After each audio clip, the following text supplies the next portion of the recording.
కాళేశ్వరం కేసులో కేసీఆర్ హరీష్ రావును సీబీఐ ఎప్పుడు అరెస్ట్ చేస్తుందని ప్రశ్నించారు సీఎం రేవంత్ రెడ్డి.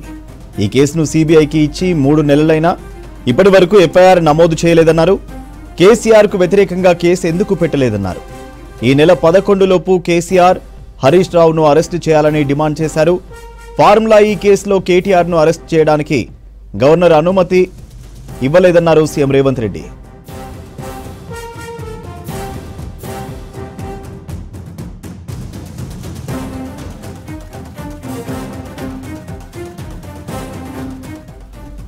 కాళేశ్వరం కేసులో కేసీఆర్ హరీష్ రావును సీబీఐ ఎప్పుడు అరెస్ట్ చేస్తుందని ప్రశ్నించారు సీఎం రేవంత్ రెడ్డి. ఈ కేసును సీబీఐకి ఇచ్చి 3 నెలలైనా ఇప్పటి వరకు ఎఫ్ఐఆర్ నమోదు చేయలేదన్నారు. కేసీఆర్ కు వ్యతిరేకంగా కేసు ఎందుకు పెట్టలేదన్నారు. ఈ నెల 11 లోపు కేసీఆర్ హరీష్ రావును అరెస్ట్ చేయాలని డిమాండ్ చేశారు. ఫార్ములా ఈ కేసులో కేటీఆర్ ను అరెస్ట్ చేయడానికి గవర్నర్ అనుమతి ఇవ్వలేదన్నారు సీఎం రేవంత్ రెడ్డి.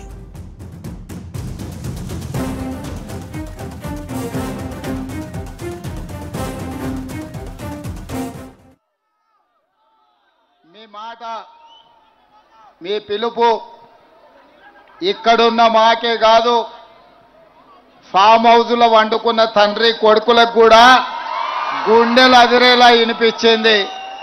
ఆటలు అరటిపండు, సందెట్లు సడేమియా, నా గర్కా నా ఘాట్కా, जो गधा है वो बीजेपी, ना घर का ना घाट का, धोबी का गधा ना घर का घाट का ना घाट का बोले। मगर आज बीजेपी का जो उम्मीदवार है ना घर का ना घाट का, वो गधे को आज डिपॉजिट भी नहीं मिलने वाला है। నేను సూటిగా సవాలు విసురుతున్నా. మీడియా మిత్రులను కూడా ఇదే విషయాన్ని రేపు వార్తల్లో రాయాలి.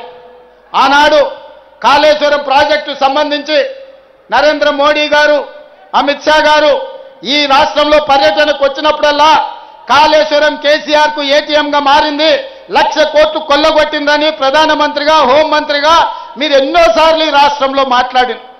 కాళేశ్వరం కట్టడం, కాళేశ్వరం కూలడం 3 ఏళ్లలో జరిగిపోయింది. 1,00,000 కోట్ల రూపాయలు ఈరోజు గోదావరిలో కలిసిపోయినాయి. దాని మీద జ్యుడిషియల్ కమిషన్ వేసి నివేదిక తెప్పించి కేసీఆర్ హరీష్ రావు దోషులు, వాళ్ళ మీద చర్యలు తీసుకోవాలని ఇస్తే ఆ విషయాన్ని అసెంబ్లీలో చర్చించి సిబిఐకి పంపించినాం. సెప్టెంబర్ 1 నాడు కేంద్ర ప్రభుత్వానికి కేసీఆర్ హరీష్ మీద సిబిఐ కేసులు కట్టి అరెస్టు చేయమని మేము పంపించినాం. కిషన్ రెడ్డి గారు అంతకుముందు అన్నారు, మాకివ్వండి సిబిఐకి 48 గంటల్లో తండ్రి కొడుకులను చెర్లపల్లి చెంచల్గూడ జైలుకు పంపిస్తామని.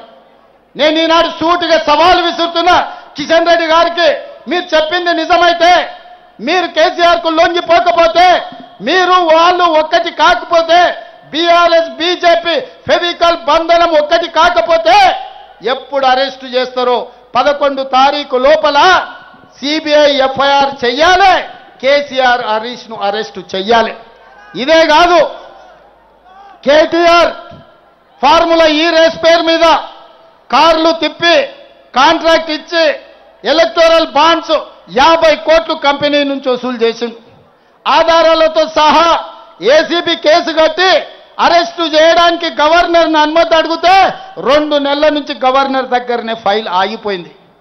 మరి నేను ఇవాళ అడుగుతున్న కిషన్ రెడ్డిని, కేంద్ర మంత్రి మీరు ఎందుకు కేసీఆర్ హరీష్ ను కాళేశ్వరంలో కార్ల రేసుల్లో కేటీఆర్ ను అరెస్టు చేయడానికి మీరు ఎందుకు అనుమతిస్తలేరు?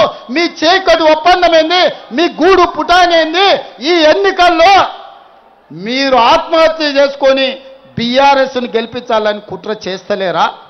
ఎందుకంటే రేపు బీఆర్ఎస్ బీజేపీలో విలీనం అవుతుంది.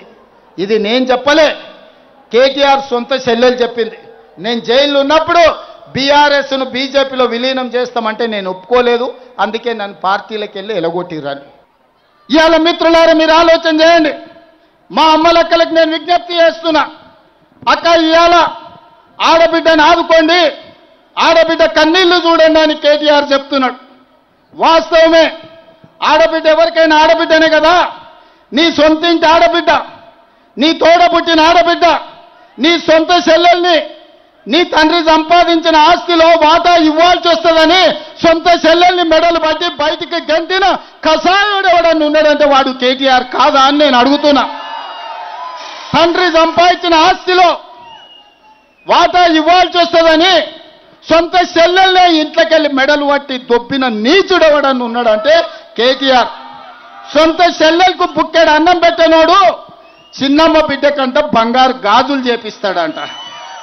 ఈయనంట మాగంటి సునీతమ్మని ఆదుకుంటాడంట. ఇవాళ కేటీఆర్ గల్లీలకు వచ్చి అయ్యో పాడు ఇక్కడ మట్టి ఉన్నది, అయ్యో ఇక్కడ చెత్త ఉన్నది అని అంటున్నాడు. ఆ చెత్త నా కొడుకే మున్సిపల్ మంత్రి ఉన్నాడు కదా 10 ఏళ్ళు. ఈ చెత్త పెరగడానికి, ఈ మోరీలు నిండడానికి, ఇవన్నీ సర్వ దరిద్రాలకు సర్వ రోగాలకు కారణం వాడే కాదా? ఆ మున్సిపల్ చెత్తకుని కాడ కట్టేయండి ఒకరోజు, అప్పుడు తెలుస్తుంది. 10 ఏళ్ళు మంత్రిగా ఉండి బలిచి బెంచ్ కార్లలో తిరిగిండు. ఇవాళ బెంచ్ కారు పంచర్ అయ్యి షెడ్డుకు పోయిందని ఆటోలలో తిరిగి మీ ముందర నటిస్తున్నాడు. ఇద్దరు బిల్లారంగల ఆటోలలో సందు సందు తిరుగుతారు. ఏ ఇల్లు బాగుందో ఏ రాత్రి తుంకి కొల్లగొడతామో అని.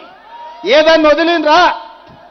అదే కాంగ్రెస్ అధికారంలో ఉంటే, తెలుగుదేశం నాడు అధికారంలో ఉంటే ఔటర్ రింగ్ రోడ్డు కానీ, హైటెక్ సిటీ కానీ, అంతర్జాతీయ ఎయిర్పోర్ట్ కానీ, ఈరోజు హైదరాబాద్ నగరంలో ఉన్న మెట్రో కానీ, కృష్ణానది జలాలు, గోదావరి జలాలు ఈ హైదరాబాదు నగరానికి తరలించింది కాంగ్రెస్ పార్టీ, ఆనాడు చంద్రబాబు నాయుడు. నేను ఇవాళ అడుగుతున్నా, 10 ఏళ్ళు ముఖ్యమంత్రిగా ఉన్న చంద్రశేఖర్ రావు, 10 ఏళ్ళు మున్సిపల్ మంత్రిగా ఉన్న కేటీఆర్ హైదరాబాద్కి ఏం తెచ్చిండో చెప్పమని నేను అడుగుతున్నా.